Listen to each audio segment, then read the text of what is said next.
আসসালামু আলাইকুম। সবাইকে স্বাগত জানাচ্ছি। আমি নাসরুল ইসলাম তন্ময়। শুরুতে বিআরবি কেবল সংবাদ শিরোনাম জানিয়ে দেব এই মুহূর্তে হাতে পাওয়া সর্বশেষ গুরুত্বপূর্ণ আপডেট বাংলা সংবাদ।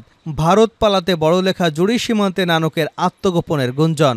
আওয়ামী লীগের সভাপতিমণ্ডলীর সদস্য সাবেক মন্ত্রী জাহাঙ্গীর কবির নানক ভারতে পালিয়ে যেতে মৌলভীবাজারের বড়লেখা ও জুড়ি সীমান্তে আত্মগোপন করেছেন বলে বিভিন্ন মহলে গুঞ্জন চলছে।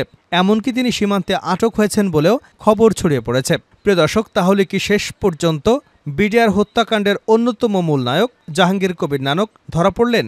জানাবো বিস্তারিত, সঙ্গে থাকুন। এবারে জানাবো ঢাকায় বিএনপির গণসমাবেশ মঙ্গলবার। আন্তর্জাতিক গণতন্ত্র দিবস উপলক্ষে মঙ্গলবার রাজধানীতে গণসমাবেশ করবে বিএনপি। নয়াপল্টনে দলের কেন্দ্রীয় কার্যালয়ের সামনে দুপুর 2:30টায় এ সমাবেশ শুরু হবার কথা রয়েছে।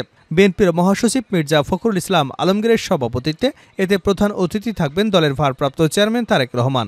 সমাবেশে তিনি লন্ডন থেকে ভার্চুয়ালি সংযুক্ত হয়ে দেশ পুনর্গঠনে বার্তা দেবেন বলে জানিয়েছেন বিএনপি নেতারা। এছাড়া দলের নেতাকর্মীদের জন্যও নির্দেশনা থাকবে সমাবেশ থেকে।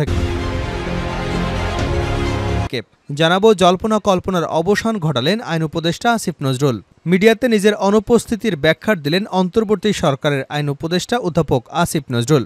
ভিডিওতে আসিফ নজরুল বলেন, আমি বিভিন্নভাবে জানতে পারলাম যে আমি কেন মিডিয়াতে অনুপস্থিত। এটি নিয়ে সোশ্যাল মিডিয়াতে বিশেষ করে বিভিন্ন জল্পনা কল্পনা হচ্ছে। কেউ কেউ এ ধরনের আজগুবি কথাও বলছেন আমি নাকি বিদেশে চলে যাচ্ছি। প্রিয় দর্শক, অবশেষে তিনি মিডিয়া এসে তার সকল পরিকল্পনার কথা মিডিয়ার সামনে না আসার পেছনের কাহিনী তুলে ধরেছেন। এবারে থাকছে পুলিশ ও বিশেষজ্ঞদের যানজটের সমাধান খুঁজতে বললেন ডক্টর মোহাম্মদ ইউনূস।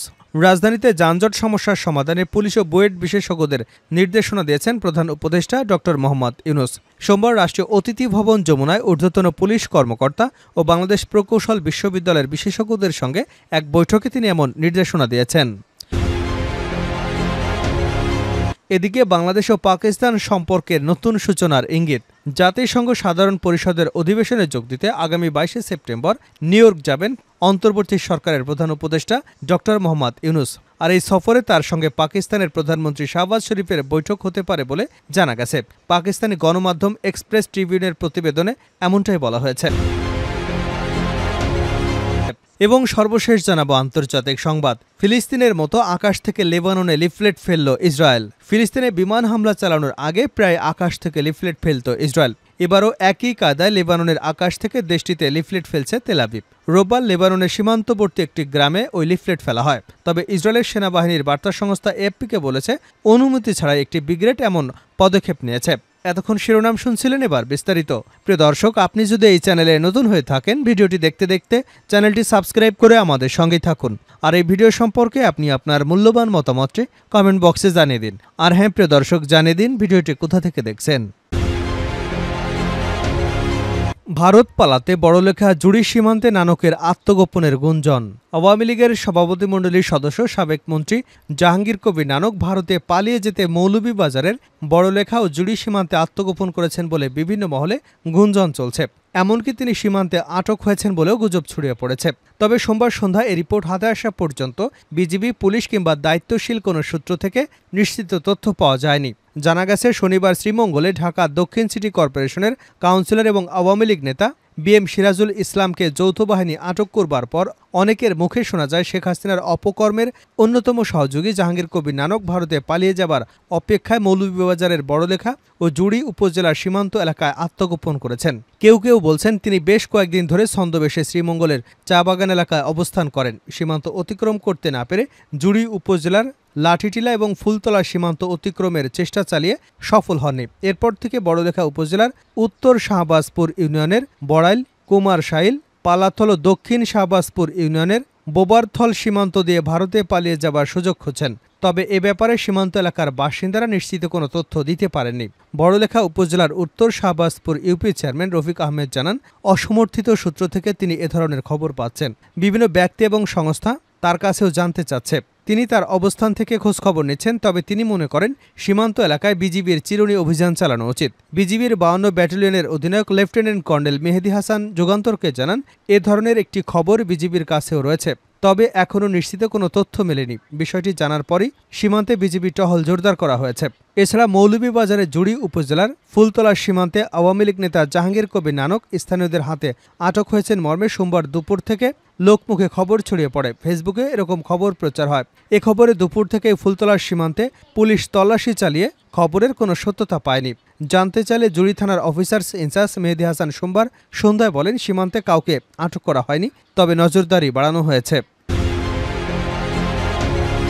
ঢাকায় বিএনপির গণসমাবেশ মঙ্গলবার।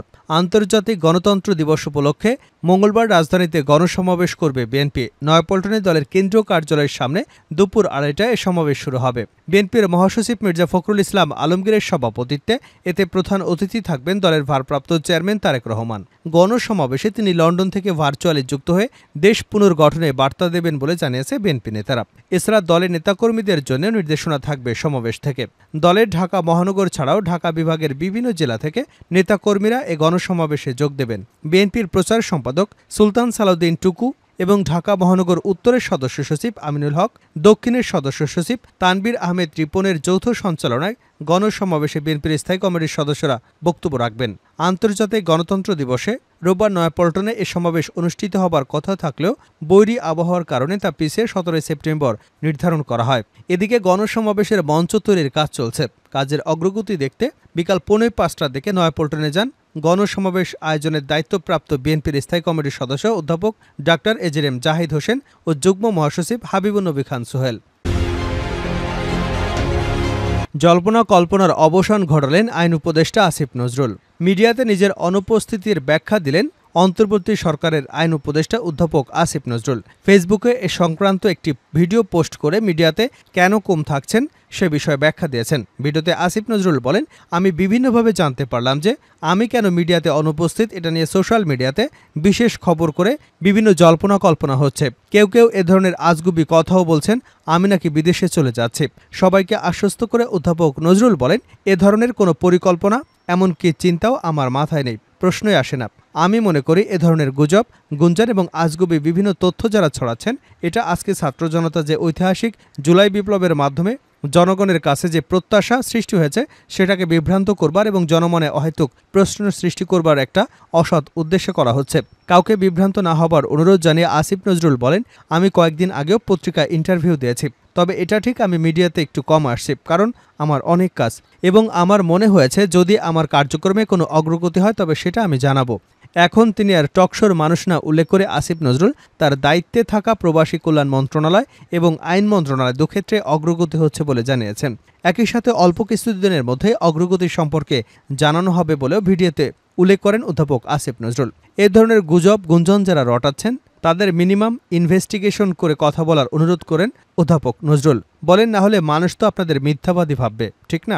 এগুলো করা উচিত নয়। একটা নতুন বাংলাদেশ গড়ার জন্য, রাষ্ট্র সংস্কার করার জন্য আপনারা বরং পজিটিভলি আমাদেরকে সাজেস্ট করবেন, ভুল হলে বলবেন। এ ধরনের অকল্পনীয় আজগুবি তথ্য দেওয়া এবং এ ধরনের চরিত্র হনন বলে মন্তব্য করেছেন আসিফ নজরুল। পুলিশ ও বিশেষজ্ঞদের যানজটের সমাধান খুঁজতে বললেন ডক্টর ইউনূস। রাজধানীর যানজট সমস্যার সমাধানে পুলিশ এবং বুয়েট বিশেষজ্ঞদের নির্দেশনা দিয়েছেন প্রধান উপদেষ্টা ডক্টর মোহাম্মদ ইউনূস। সোমবার রাষ্ট্রীয় অতিথি ভবন যমুনায় ঊর্ধ্বতন পুলিশ কর্মকর্তা বাংলাদেশ প্রকৌশল বিশ্ববিদ্যালয়ের বিশেষজ্ঞদের সঙ্গে এক বৈঠকে তিনি এমন নির্দেশনা দিয়েছেন। এই সময় রাজধানীর 2 কোটি মানুষের জন্য ট্রাফিক সমস্যার সমাধানে ঢাকা মেট্রোপলিটন পুলিশকে দ্রুত এবং কার্যকর সমাধান খুঁজতে নির্দেশনা দেন উপদেষ্টা। তিনি বলেন, আমাদের যানজট দূর করতে হবে, দ্রুতই একটি সমাধান খুঁজে বের করতে হবে। এ সময় তিনি ট্রাফিক পুলিশকে যানজট সমাধানে পাইলট প্রকল্প নেওয়ার নির্দেশনা দেন। প্রাথমিকভাবে 2-3টি মূল সড়কে 2-3 মিনিটের কম দূরত্বে বাস স্টপেজ না রাখা এবং পরবর্তীতে অন্য সড়কগুলোতেও একই পদ্ধতি ব্যবহার করার পরামর্শ দেন উপদেষ্টা। এ সময় বুয়েটের বিশেষজ্ঞদের শিক্ষার্থীদের সহযোগিতা নিতে নিজস্ব পদ্ধতিতে অন্তত একটি এলাকায় এই সংকট সমাধানের উপায় করবার তাগিদ দেন ডক্টর মোহাম্মদ ইউনূস। এছাড়া স্থানীয় প্রযুক্তি ব্যবহার করে ট্রাফিক সিগন্যাল পদ্ধতি ত্রুটি সারানোর উপরেও জোর দিয়েছেন প্রধান উপদেষ্টা। বৈঠকে বুয়েটের অধ্যাপক এবং পরিবহন ও ট্রাফিক ব্যবস্থা বিশেষজ্ঞ মোয়াজ্জেম হোসেন একটি প্রেজেন্টেশন করেন। তিনি জানান, যানজটের কারণে শুধু রাজধানীতেই প্রতি বছর 40,000 কোটি টাকার ক্ষতি হচ্ছে। ডিএমপি ট্রাফিক বিভাগের অতিরিক্ত কমিশনার খন্দকার নাজমুল হাসান জানান, সড়কে ট্রাফিক পুলিশের সংখ্যা বৃদ্ধির পর যানজট পরিস্থিতির উন্নতি হয়েছে। এই সপ্তাহের শেষে সড়কে ট্রাফিক পুলিশের সংখ্যা আরও বাড়বে।